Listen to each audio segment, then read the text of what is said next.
G'day everyone, welcome to week 6. Good to have the international break done and normality restored, I guess. It was a good week, lots of trades, and just happy that the break was over. In terms of what happened, probably the biggest news was Manchester United and Liverpool. Liverpool's streak or winning streak is all over now, which is interesting that it happened in this week, considering they're playing Manchester United, who weren't going that well, but I guess maybe they've made a little bounce back there, so we'll see what happens. And then the other news was Tottenham drawing, which is big news if you're an Arsenal fan like myself. Big question marks over their coach Pochettino to see where they head in the future with him after basically a terrible start to the Premier League this season. But here's how it went in week 6. So, as you can see, I've made a profit from last week, only small, about $63. It's been quite a steady progress over the last week, as you can see, over my 260 odd trades.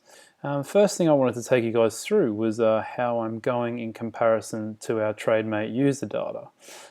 So I've showed you this article a couple of times. So I'm in that 1,000 to 2K trade bracket now. Average ROI for the Trademate customers are 2.18%, whereas for me it's actually 7.9%. So I'm doing a lot better than the average Trademate user, which is great.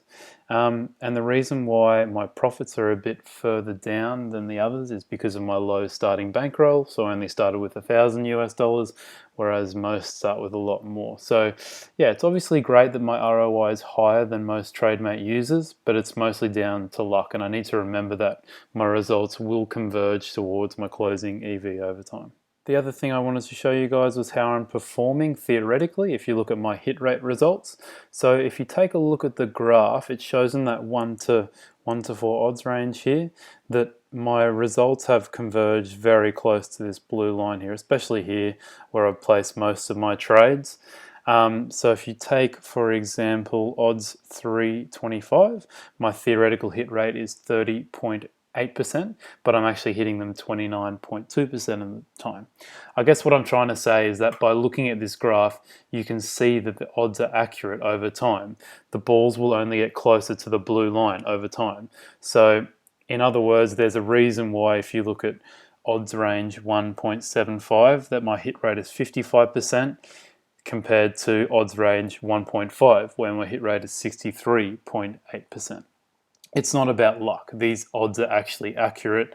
And yeah, as I was saying, over time, these balls will literally be right on that blue line. This kind of shows why it's important to have an edge over the bookie and a staking strategy like the Kelly criterion. Another thing for this week, guys, I just have a little tip in regards to Betfair UK Sportsbook. Not getting many trades with them in at all. I've only got 118 over 6 weeks, which is not much if you look at some of my other bookies here. And over the last week, I only got 12. They're very quick at decreasing their odds, which is the main reason why I haven't been getting many trades with them. So if you're thinking of opening an account with them, just be wary of this and either allocate a small percentage of your bankroll to them or maybe just try another bookie. And finally, guys, like I did in week 3, as I've hit 1,750 in profits or over that, I'm changing my my max bet size, so that's been changed to $35 now, as that's 2% of my current bankroll. So here are my trades of the week, guys. Biggest win was actually quite big this week. Around about $50 US, I would equate that to. And then in terms of my biggest edges and biggest losing negative edges, they were quite similar to normal, with 20 in the 20% range. That's all for week 6, guys. Massive week in sports coming up. Midweek, you've got the return of the UCL and Europa League, and also the start of the NBA season very early on Wednesday morning. I'd say the games to look out for are all on Saturday. So sit yourself down and enjoy your Saturday with the Rugby World Cup semi-final, England versus New Zealand in the morning, cracking game there. And then midday, you've got El Clasico, Barcelona versus Real Madrid, for those who don't know. And then in the afternoon, Liverpool versus Tottenham. So a big week in sports, and I'll see you next week.